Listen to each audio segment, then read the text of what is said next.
Aponta o seu dedo de profeta aí na cara de um irmão, de uma irmã, na face de um irmão, de uma irmã, e fala bem assim: você é responsável por trazer grande alegria a essa cidade. Fala com ela: o Senhor Jesus te colocou como responsável para trazer grande alegria para essa cidade. Amém? Pode sentar no seu lugar, fica à vontade. Se Daniel, Marcinho, Marquinhos quiser se assentar lá, deixa só o pastor Denilson comigo aqui no altar. A gente acaba servindo o mês inteiro. Então se quiser descansar ali, viu, Marquinhos? Já vigio. Qualquer coisa um diácono pega água pro Marquinhos, que as câmeras entregam ele lá embaixo. Estou brincando. O Marquinhos acho que é o que eu mais brinco aqui no altar, porque eu gosto do sorriso dele. Irmãos, olha só, hoje eu quero trazer uma palavra dentro desses 4 versículos aqui. Um recorte do cenário da igreja, de um momento precioso que nós podemos extrair muitas lições e ver a igreja sendo igreja. Nós começamos a ler e dizia que os que haviam sido dispersos. Opa, então antes da gente avançar, você vai perceber que aquela igreja que recebeu o Espírito Santo, ela está vivendo um tempo agora de dispersão. Um tempo onde toda a pregação de Pedro, de João, dos apóstolos reunia o povo em Jerusalém. O povo estava cada vez mais junto, todos os dias estavam ali. A igreja crescia e incomodava, porque tudo aquilo que vai crescendo sem um sistema incomoda. Os apóstolos começam a ser perseguidos, mas isso aí faz com que a igreja vai crescendo cada vez mais, a ponto de um diácono da igreja, olha o poder de influência de um diácono. Um diácono não foi feito para incomodar dentro do templo, mas para incomodar fora do templo. Um diácono, Estevão começa a pregar, começa a fazer sinal, começa a fazer maravilha, e agora o pessoal começa a olhar para ele diferente. E agora Estevão é brutalmente assassinado. Ele é o primeiro mártir da igreja. Estevão é apedrejado, e a partir daquele momento começa uma dispersão da igreja. André, a Bíblia fala que todos, exceto os apóstolos, foram dispersos. Todos. Uma pregação, 5.000 ou 3.000, outra 2.000 pessoas. A gente tem 5.000 pessoas só contado ali, fora os que iam sendo acrescentados dia após dia. E agora, depois disso, todos eles saem de Jerusalém. Todos eles são dispersos. O que aconteceu no capítulo 2, agora a igreja está vivendo uma nova fase no capítulo 8. Agora, é muito interessante nós percebermos que Deus muitas vezes tira a gente do nosso ninho confortável para poder cumprir promessas que Ele mesmo falou para nós. Porque Maicon, Savielli, Jesus nunca prometeu um Espírito Santo para que eles pudessem ficar em Jerusalém. Mas Jesus prometeu o Espírito Santo dizendo: vocês vão receber poder e vão ser minhas testemunhas em Jerusalém, em Judeia e Samaria e até os confins da terra. Está muito gostoso essa atmosfera em Jerusalém. Está muito bom ver a igreja crescendo cada vez mais. Se tornou uma mega igreja. Vocês têm tudo aqui do bom e do melhor. Mas sabe de uma coisa? Samaria também precisa, a Judeia também precisa, Cariacica também precisa, Bela Vista também precisa, Castelo Branco também precisa, o Brasil também precisa. Então eu vou empurrar vocês para que vocês possam ir para o propósito que eu chamei vocês. Entenda, irmãos, tem coisa que se Deus não empurrar a gente não vai.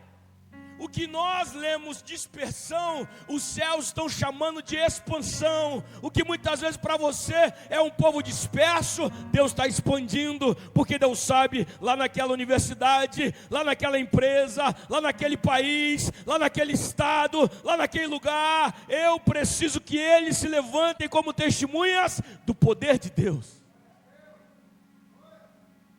É bom a gente estar reunido, a gente se sente mais forte, mais corajoso. A gente, quando está na igreja, entre irmãos, a gente tem mais coragem. Tem coisas que você fazia no tempo da escola, que você só fazia porque estava com outros amigos. Alguém até chama de Maria vai com as outras. E os homens é como? João vai com os outros? Eu não sei. Estar com outros influencia a gente. Mas o que eu vejo aqui é que a proposta do Evangelho é que a gente se reúna para buscar desse poder, para buscar dessa presença, mas que nós possamos entregar no nosso dia a dia aquilo que Ele está nos entregando no domingo. Jerusalém, Judéia, Samaria, confins da terra. Eu vou começar a expandir o reino. E como eu faço? Eu começo a trazer uma dispersão. Depois da morte de Estevão, a pressão começou a ficar grande. Eu não vou ficar aqui para ser o próximo. Eu não vou ficar aqui nesse lugar e daqui a pouco eu que vou estar tomando as pedradas. E aqueles que se reuniam todos os dias, agora eles começam a se espalhar. Me chama a atenção em mais um detalhe. Eles foram dispersos, mas por onde eles passavam, eles pregavam a palavra de Deus. Me tiraram da minha casa, me tiraram da minha Jerusalém, mas por onde eu passar eu vou fazer barulho e vou mostrar que o Deus que eu sirvo continua vivo dentro de mim.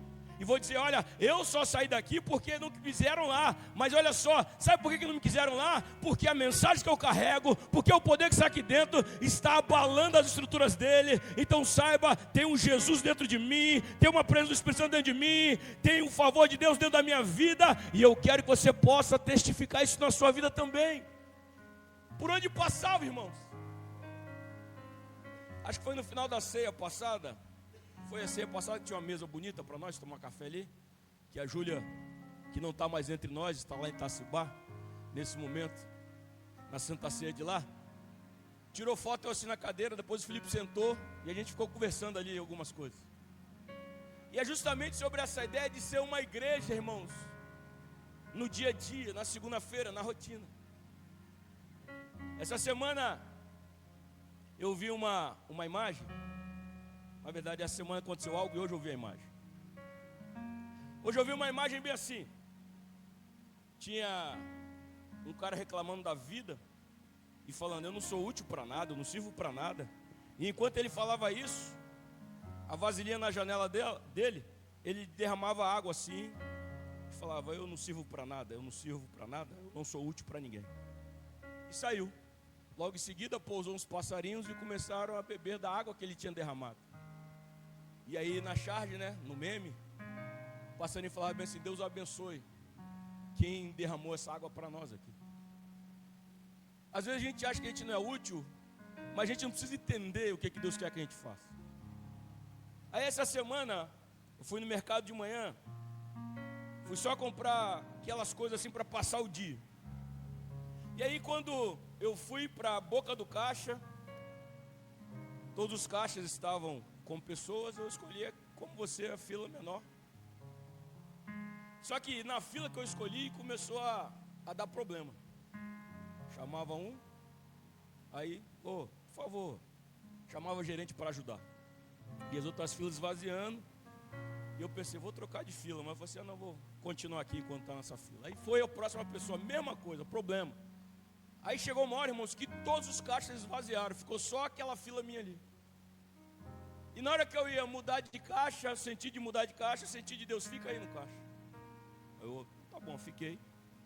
E fiquei ali no celular, mexendo, esperando a fila.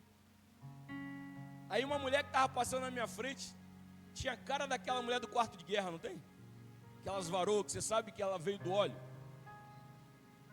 E ela passou as compras dela assim, toda feliz, tá passando as compras. E aí a mulher foi no caixa e falou com ela o valor que tinha dado.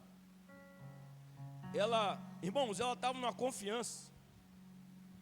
Ela pegou o cartão dela, ela falou bem assim com a caixa, faz o seguinte, passa tanto no meu cartão e o senhor virou para mim, o senhor pode completar o que está faltando na minha compra? Aí eu olhei assim, eu falei assim, rapaz, que ousadia dessa mulher, mano. Mas não tem a mesma hora que você sente de Deus assim?